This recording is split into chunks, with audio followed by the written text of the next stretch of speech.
ကျမကဂျွန်လာဖွားတယောက်ပေမဲ့ကျမအကြိုက်ဆုံးကຫນွေဦးပဲ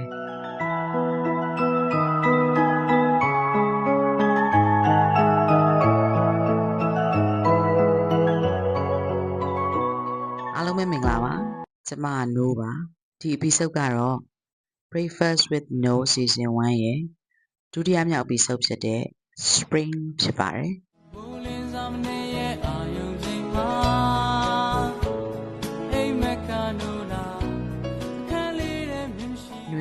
ဆိုတာကိုကြားလိုက်ရရင်ကျမကတော့အဝါနုရောင်ပန်းလေးတွေကိုအရင်ဆုံးပြေးမြင်မိတယ်။ຫນွေဦးမှာအဝါနုရောင်ပန်းလေးတွေတအားပွင့်ကြတာလေ။အခုချင်းမိုင်မှာဆိုကားလမ်းဘေးဘီဝဲရမှာတပြေပူတာပင်နေပင်လုံးကျွတ်ပွင့်နေကြတာတအားလှတာပဲ။မြမပြည်မှာဆိုငုတွေပွင့်နေတော့မယ်ထင်တယ်။နောက်ပြီးရန်ကုန်တက္ကသိုလ်ထဲမှာအားရပါရပွင့်နေကြမယ်ကန်းငေါ်တွေရောပေါ့။အခုပြောနေရင်တော့ကျမနှာခေါင်းထဲဂန်းကော်နတ်နေရလာလို့ပဲ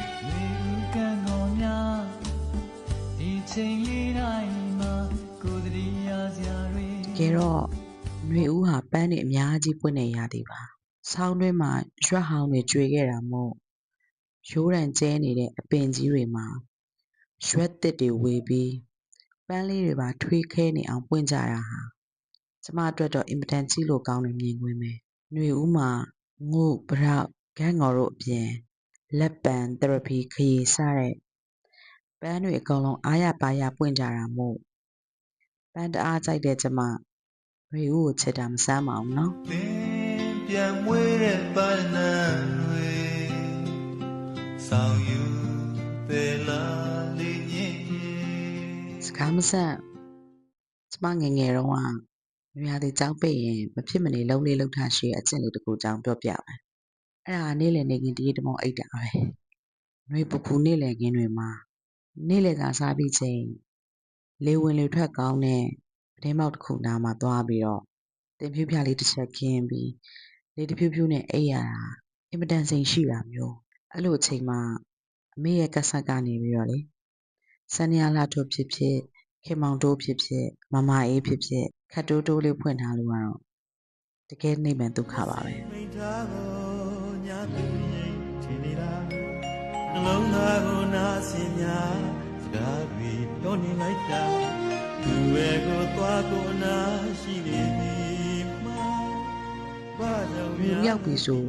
ရာသီဥတုကတအားပူလာတော့အနှစ်များတဲ့စီပြန်ဟင်းတွေစားမချောက်ပုတ်စီစမ်းတို့လက်ဖက်တုပ်တို့လိုအချောက်ချမ်းလေးတွေနဲ့အတုပ်လေးတွေကထမင်းစားပိုဝင်စေတယ်ကျမဆိုဒီရက်ပိုင်းမှာငပိကြော်တွေနဲ့ကြီးထမင်းစားဖြစ်နေတာနောက်ပြီးရန်ကုန်မှာလို့လမ်းဘေးအေးဆိုင်လေးထိုင်ပြီးတော့မုတ်လက်ဆောင်ကြီးဖြော်ရည်ဇီးဖြော်ရည်တန်ဘူးကြံရည်ကြောက်ကြောစိတ်ကလမပင်မွားတို့လိုမျိုးအေးလေးထိုင်တောက်ချင်တဲ့အာတီတာလေးရလည်းရှိနေပြန်ရောမြူထတော့ကျမຫນွေဦးကိုကြိုက်ရတဲ့နောက်တစ်ချက်ရှိသေးတယ်အဲ့ဒါနေအောင်ကြီးအပြေးအဝနဲ့ခြောက်တဲ့အဝတ်စားတွေရိုက်ကြတဲ့အနံ့တင်းတင်းလေးနေနံ့လို့ခေါ်မလားပဲအဲ့ဒီအနံ့ຫນွေဘက်ကြားမှာရတတ်တာမိုးရင်းမှာလည်းမရသလိုဆောင်းတွင်းမှာလည်းမရအောင်မိုးတွင်းဆိုအဝတ်တွေကအခက်မသိဟိုနံလေးတောင်ပါတတ်လို့မီးဟူနိုင်နိုင်တိုက်ပေးရတယ်လေဆောင်းတွင်းဆိုလည်းအဝတ်တွေကလေအေးနဲ့ပဲခြောက်တာမို့နေနံလေးကတိတ်မသိမ်းမြန်အောင်အဲ့ဒီနေနံလေးကိုအရင်ကသတိမထားမိသေးဘူးဆိုရင်အခုလိုຫນွေဦးရောက်တော့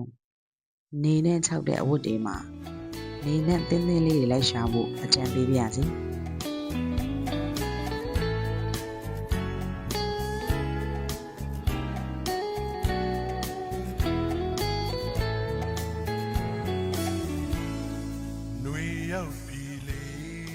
ນွေဦးကိုဘာလို့ကြိုက်တာလဲလို့မေးလိုက်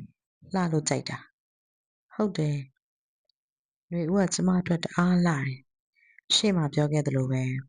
ပန်းလေးလှတယ်နေနံ့လေးလှတယ်ရာသီဥတုကလည်းလှတယ်အုတ်ဩတန်လေးလှတယ်ຫນွေဦးအကြောင်းရေးဖွဲတဲ့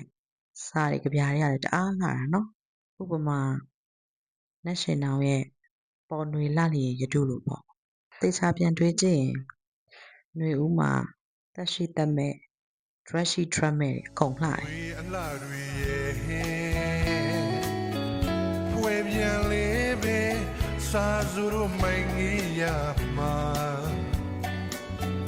ဘယ်စေးရီလို့လိုက်မမီတဲ့ခြေသားမကုန်နိုင်တဲ့အော်လွန်စရာຫນွေပါပဲလေ ຫນွေဦးအကြောင်းပြောမယ်ဆိုလုံးဝကြံထားခဲ့လို့မရတာတော့တကြံပဲ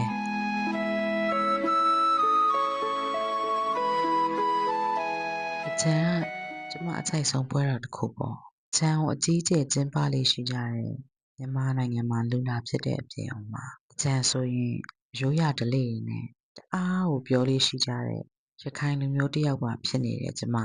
တကြံကိုမပြောဘဲဘယ်လိုလုပ်နေပါမလဲငယ်ငယ်ကဆိုအမြဲတွေးဘူးတယ်နေ့တိုင်းတကြံချနေရင်ကောင်းပါပဲလို့ကျမတကြံဆိုတအားပြောတာ哦ရိုးရာတကြံခေတ်ပေါ်တကြံရခိုင်တကြံဘန်ကောက်တကြံချင်းမိုင်တကြံဘာတကြံဖြစ်ဖြစ်ကျမတကြံဖြစ်နေကိုပြောနေတာအဲ့လိုတကြံကိုတအားပြောတတ်လို့လေတကြံကြတတ်တဲ့ຫນွေဦးကိုကျမအမြဲတမ်းမျှော်နေမိတာပေါ့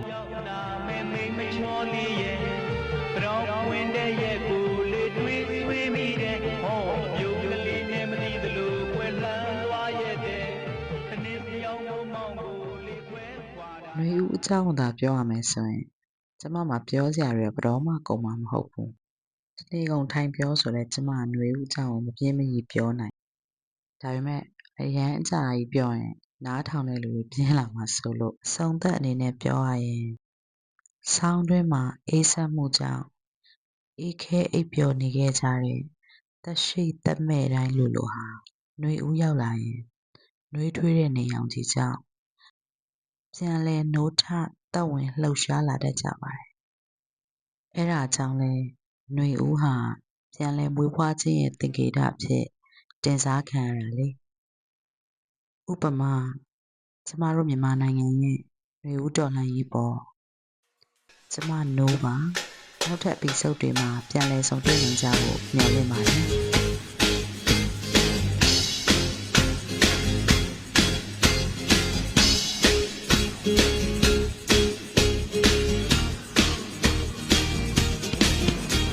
Anaရှင်မောင်းတော့ကြမယ်လို့ရှိ